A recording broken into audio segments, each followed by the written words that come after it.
De nos jours, la notion d'immortalité est vue comme un mythe religieux qui est fantastique, voire même irréel. Pourtant, si on regarde dans le passé, toutes les traditions divines ou toutes les religions ont porté cette idée de l'immortalité et ont placé l'immortalité comme le but ultime de la vie d'un homme ou d'une femme sur la terre et ont tracé un chemin pour atteindre l'immortalité. Alors dans cette vidéo, j'aimerais décrypter cette notion d'immortalité avec la vision essénienne, avec le point de vue essénien, en apportant un discernement sur ce qui est du mythe, de la fantaisie, de l'irréel, et sur ce qui est de la réalité, et ce qui est pour les Esséniens et pour notre tradition, une réalité, et donc un chemin de vie, un chemin que l'on peut parcourir, qui est un chemin qui est enseigné et transmis d'une façon réelle. Je profite de cette vidéo pour vous faire une petite annonce des prochaines activités que je vais faire en France. Du 28 mars jusqu'au 2 mai, je serai en France pour organiser des conférences, c'est-à-dire pour faire des conférences et pour faire plusieurs séminaires. Donc, durant ce mois, je vais faire environ 18 conférences qui vont être réparties dans de nombreuses villes en France, en Belgique et en Suisse. Donc, je vais faire vraiment une tournée qui va faire tout le tour de la France, en passant par de nombreuses régions. Donc je vais forcément passer proche de chez vous et je vais aussi chaque fin de semaine, dans le mois d'avril, organiser des séminaires. Donc les inscriptions sont déjà maintenant ouvertes depuis une semaine ou deux et je profite de cette vidéo pour vous annoncer que si vous voulez vous inscrire, c'est maintenant parce qu'il y a de plus en plus de personnes qui s'inscrivent aux conférences et aux séminaires et si vous souhaitez participer, avoir une place, vous pouvez avoir les informations dans la description de cette vidéo. Il y aura 4 séminaires. Je vous laisse découvrir les thèmes dans la description sur mon site et j'espère vraiment pouvoir vous rencontrer, pouvoir partager cette sagesse, cet enseignement de la tradition essénienne avec vous et passer un moment sacré, un moment vivant, un moment de partage et de mystère avec vous. À travers l'étude de notre passé, de nos traditions, de nos religions, ce qu'on peut voir et comprendre, c'est que l'immortalité, c'est plus qu'un mythe, c'est surtout une quête. C'est-à-dire que depuis un passé très très ancien, il y a une quête de l'immortalité. Et cette quête, elle remonte vraiment à très loin. Parce que si vous regardez dans les textes religieux, dans les textes sacrés, dans les écrits de nos traditions qui sont les plus anciens, il y a toujours cette notion d'atteindre un monde immortel. On a appelé ce monde Dieu. Mais en réalité, chaque tradition l'a appelé différemment. Les Amérindiens l'ont appelé le Grand Esprit. Dans la chrétienté, on a parlé d'anges, d'archanges et d'êtres divins. Dans certaines traditions, on parlait effectivement de divinité. Et on enseignait le chemin pour aller vers ces divinités. Il était dit dans ces anciennes traditions que l'homme pouvait aller vers la divinité, que l'être humain était né mortel, mais qu'il pouvait aller vers l'immortel. Alors, c'est vraiment une quête. C'est ça qu'on peut dire aujourd'hui, c'est qu'il y a vraiment cette quête de l'immortalité dans l'humanité. Bien sûr, cette quête de l'immortalité, à travers les âges, elle a tout le temps été spirituelle. On parlait d'une immortalité de l'âme et de l'esprit, d'une immortalité de la vie intérieure, c'est-à-dire de renaître à un autre monde, que la vie sur Terre était qu'un passage et que ce passage continuait en fait, qu'on était des êtres en voyage, que l'on venait sur la Terre comme des voyageurs, qu'on s'incarnait, on prenait un corps, mais que fondamentalement le corps n'était qu'un véhicule. Le corps permet de porter un principe supérieur, un principe divin de notre être, ce qu'on appelle l'âme dans la tradition de la lumière. On dit que le corps est l'instrument, le véhicule de l'âme, et que parce que tu as un corps, tu peux vivre et exister dans ce monde de l'incarnation. Mais que ce corps n'est que le plus bas en fait de ton être. Ce n'est pas la finalité, ce n'est pas le tout. Bien sûr, aujourd'hui, à notre époque, on a perdu la vision de l'âme et de la vie plus grande que le corps, cette vision réelle que nous ne sommes pas le corps et que nous existons avant d'être nés dans un corps et que nous existerons après être nés dans un corps. Cela, toutes les traditions l'ont enseigné. On peut bien sûr se poser cette question, est-ce que ces enseignements sont réels? Est-ce qu'ils sont la réalité ou alors est-ce qu'ils sont des mythes? Si on regarde d'un point de vue objectif, même la science nous enseigne l'immortalité. Elle nous dit Rien ne se perd, rien ne se gagne, mais tout se transforme. Ce sont des paroles des scientifiques. Mais cette vérité, qui est une vérité scientifique, elle est universelle. C'est une vérité scientifique autant dans le monde physique que dans le monde de l'esprit. Lorsque nous sommes arrivés sur la Terre, dans un corps, nous étions vivants dans un autre monde.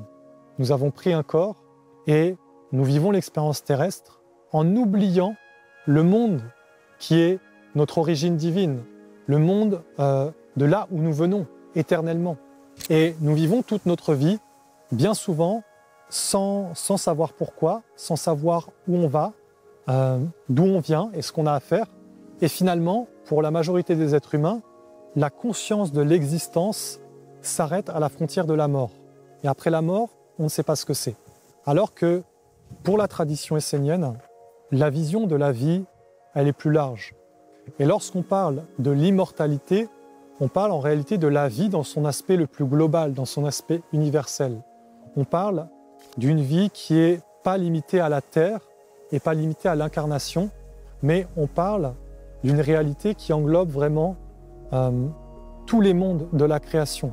Et il est dit dans la tradition essénienne que l'homme ou la femme est dans son origine une semence d'éternité, qu'il est une divinité à l'intérieur et que fondamentalement, c'est ce que nous sommes, des divinités, donc des êtres immortels.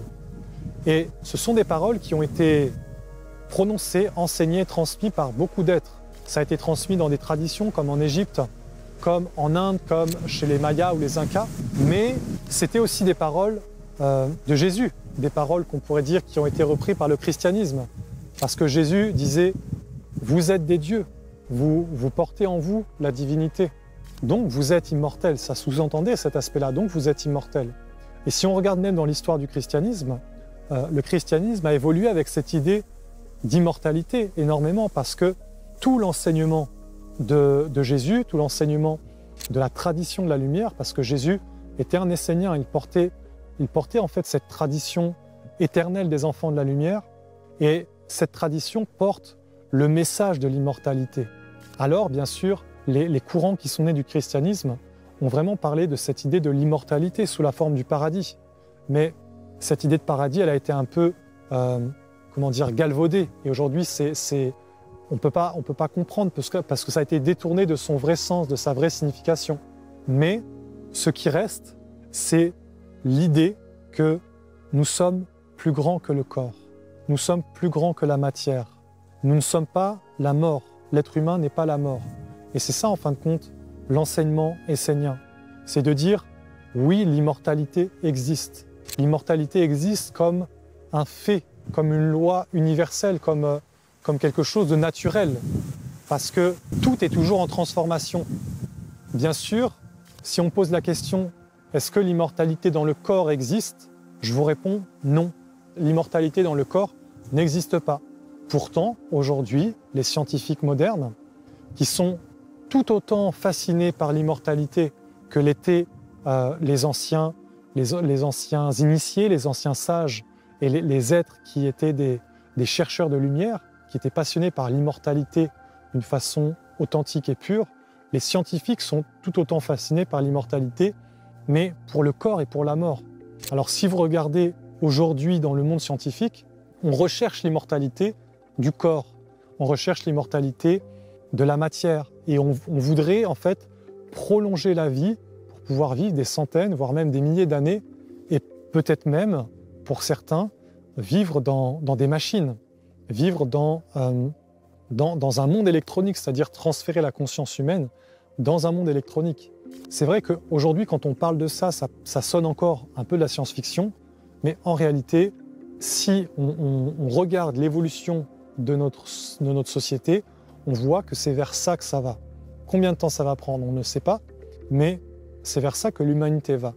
Alors, ce chemin de l'humanité moderne qui est poussé par les scientifiques et en fait par tout le courant matérialiste qui veut avoir une vie parfaite sur la Terre, mais qui ne veut pas s'occuper de sa vie intérieure, de son âme et son esprit, pour un essénien, tout cela, c'est une mauvaise direction, c'est-à-dire ce n'est pas ça l'immortalité, ce n'est pas la vie dans le corps, ce n'est pas de de cultiver des cellules souches pour pouvoir remplacer nos organes. L'immortalité, c'est pas ça. L'immortalité, c'est un chemin intérieur de réveiller ce qui est éternellement vrai en nous. Pour un Essénien, l'immortalité, c'est d'aller vers le règne supérieur qui est celui des anges. Et bien sûr, pour toutes les traditions et religions, l'idée de Dieu, c'est que Dieu est le Créateur et Dieu est au-delà du temps. Il était avant, il était, il est, il sera, il est l'origine de tout et il est au-delà du temps. Alors le chemin d'une tradition authentique, d'une école de lumière, d'une religion authentique et pure, il est celui de montrer à chaque être humain que l'homme est une cellule de la divinité et que l'immortalité n'est pas un rêve ou un fantasme, ce n'est pas un mythe, c'est un potentiel vivant à l'intérieur de chacun d'entre nous. Et c'est surtout cela que nous sommes au-delà du corps, au-delà de nos croyances, au-delà de nos concepts, au-delà de nos connaissances qui sont limitées au monde matériel. L'immortalité, c'est l'existence en elle-même. Parce que la vie elle-même, elle est immortelle. C'est un principe, c'est-à-dire que le principe de la vie, le principe de la lumière, le principe de l'amour, de la paix, c'est la manifestation de Dieu. Et c'est naturellement, c'est automatiquement immortel. Pourquoi ? Parce que ce sont des mondes qui sont, ils sont au-delà de toute création matérielle et tangible. Ce sont des lois universelles de l'existence. Et en fin de compte, pour les Esséniens, l'immortalité, c'est tout un chemin en réalité. C'est d'abord de réveiller ce potentiel à l'intérieur, de réveiller la réalité que tu es un être plus grand que la mort, tu es une âme. Tu portes en toi une flamme, tu portes en toi une force vivante, tu as une aspiration vers la noblesse, vers la grandeur, vers la divinité. Et cette aspiration, elle te conduit à aller vers ce qui est bien, c'est-à-dire vers ce qui est divin. Dans l'enseignement essénien, on dit que l'homme doit aller vers les vertus, vers le règne des vertus. Et que le règne des vertus, c'est la porte pour aller vers les anges et pour devenir soi-même un ange. Parce qu'une vertu, elle est en elle-même plus grande que la mort. Elle est la vie, elle est plus grande que la matière. Elle est esprit, elle est intelligence, elle est lumière, elle est force. Une vertu comme par exemple la vertu de l'harmonie, la vertu de la douceur, la paix, la sérénité ou l'amour, ce sont réellement des forces qui sont au-delà de l'incarnation. Et c'est justement ça que l'on doit comprendre et discerner, c'est qu'il y a vraiment deux mondes. Je vous en parle souvent dans les vidéos de ma chaîne et vous pouvez voir plusieurs vidéos dans l'historique de la chaîne YouTube, de nombreuses vidéos où je vous parle de ces mondes, qu'il y a plusieurs mondes, qu'il y a un monde de la mère, où c'est le monde de l'incarnation, et qu'il y a un monde du Père, où c'est le monde de l'immortalité, justement le règne supérieur, ce qu'on appelait le monde divin, le règne des anges, des archanges et des dieux. Et nous, les êtres humains, nous naissons dans le monde de la mère, dans l'incarnation, et le chemin de notre vie devrait être de nous construire à travers tous les règnes subtils de l'existence dans le monde de la mère pour pouvoir retourner vers le monde de l'invisible, vers le monde du Père. C'est en tout cas ce que la nation essénienne et ce que la tradition essénienne transmet comme chemin. Un chemin d'éveil intérieur, un chemin de formation, mais surtout une réalité. Parce que quand tu vois quelqu'un en face de toi qui vit dans la paix intérieure, il est traversé par un monde immortel. Il est empli dans sa pensée, dans son cœur, dans son être, par quelque chose de plus grand que lui-même. Parce que la paix, elle est plus grande que cet être. Mais un être humain peut porter la paix. Il peut respirer avec elle, il peut penser avec elle, il peut sentir, vivre et agir avec la paix. Mais la paix demeure plus grande, elle demeure au-delà de l'être humain. Elle demeure donc dans l'immortalité, dans l'éternité. Et c'est là justement où il faut avoir un grand discernement, parce que l'immortalité, ce n'est pas de sauvegarder sa personnalité, son corps, ses connaissances éphémères et mortelles, éternellement justement. L'immortalité, c'est un chemin perpétuel de transformation. Et dans ce chemin, tout ce qui est éphémère, tu dois l'abandonner. Naturellement, tu vas l'abandonner. Parce que si tu es un homme ou une femme et que tu veux aller vers les anges, c'est-à-dire vers des forces supérieures, vers des intelligences divines, tu veux aller vers les anges parce que tu reconnais qu'il y a un monde supérieur et que tu veux simplement vivre avec ce monde, tu reconnais que ce monde est la perfection et la grandeur et la beauté, et tu veux aller vers ce monde parce que ton âme te conduit vers là, te pousse à aller dans cette direction. Donc dans cette démarche, tu vas être amené à travailler sur toi pour te transformer entièrement. Pourquoi ? Parce que tu n'es pas adapté à ces mondes-là. Et ce que nous disons dans l'enseignement essénien, c'est que pour aller vers les mondes supérieurs, tu dois transformer ta terre, tu dois la travailler, tu dois la retourner, tu dois nettoyer cette terre intérieure, cette terre vivante de la conscience et de la vie intérieure, qui est une terre fertile et qui peut être une terre pour des forces supérieures et divines, mais qu'il y a tout un travail de transformation à faire et que donc ce n'est pas avec la partie mortelle et éphémère que tu vas aller vers l'immortalité, que tu vas connaître l'immortalité et rencontrer par exemple un ange, que tu vas vivre avec un ange, que tu vas respirer avec l'intelligence des archanges. C'est en te transformant et en séparant le subtil de l'épée. Vous voyez, c'était les paroles de la table d'émeraude. Tu sépareras le subtil de l'épée avec une extrême délicatesse, parce que en séparant le mortel de l'immortel en toi, tu vas mettre à la première place cette partie de divinité qui était déjà là depuis le début, mais qui n'avait pas la place de se manifester, de se révéler. Et au fil du temps, cette partie d'immortalité, elle va grandir, elle va s'expandre, et elle va en fin de compte te porter sur ce chemin. Elle va te conduire à rencontrer des mondes de plus en plus grands, de plus en plus vastes, et à découvrir le monde de l'éternité, ce qui est au-delà du temps, au-delà de la forme et du corps. Mais voilà, c'est un chemin progressif, un chemin de formation et d'éducation. C'est pour ça que dans toutes les traditions, on parle d'école, on parle d'initiation, on parle de formation, de travailler sur soi, de s'améliorer, de devenir un être de plus en plus clair, de plus en plus sage, un être de vertu. Toutes les traditions authentiques ont enseigné ce chemin, sous différentes formes bien sûr, mais vous le retrouverez partout. Regardez par exemple le taoïsme de Lao Tse, il parlait de la voie de la vertu. Bouddha parlait de la voie du milieu, et il parlait d'un chemin de discipline intérieure pour atteindre la perfection de la vertu. Et toujours, en fin de compte, c'est un enseignement de la vertu. Et l'enseignement essénien, il est en fait dans cette continuité de la tradition intemporelle, que c'est un chemin de la vertu. Et qu'il y a bien sûr des méthodes, il y a des techniques pour travailler sur soi, mais fondamentalement, c'est pour éveiller l'aspect le plus pur, le plus vertueux, et que cet aspect, c'est celui de ton âme qui va ouvrir le chemin de l'immortalité. Alors, si on pose la question, est-ce qu'on peut devenir immortel ? Ma réponse est, nous sommes déjà immortels, mais nous l'avons oublié, nous avons perdu le lien. Alors, nous vivons et nous mourrons comme dans ce que le Bouddha appelait la samsara. Et nous sommes emprisonnés toujours dans le même monde pour revivre toujours les mêmes expériences. Mais ton âme, elle est déjà immortelle.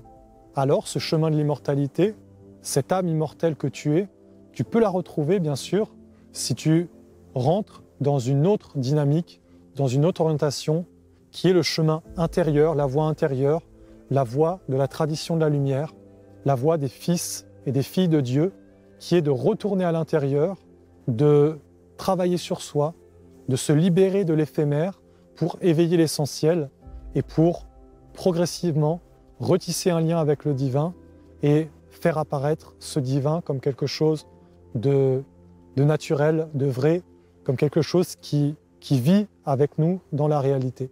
C'est en tout cas le chemin de la tradition essénienne, un chemin de se former, de s'éduquer et de reprendre contact avec la réalité de tous les mondes, la réalité des mondes subtils qui nous entourent, jusqu'à pouvoir appréhender progressivement des mondes de plus en plus grands, de plus en plus vastes, jusqu'à vraiment marcher concrètement sur ce chemin et même réaliser des œuvres qui vont être empreintes et emplies de l'immortalité.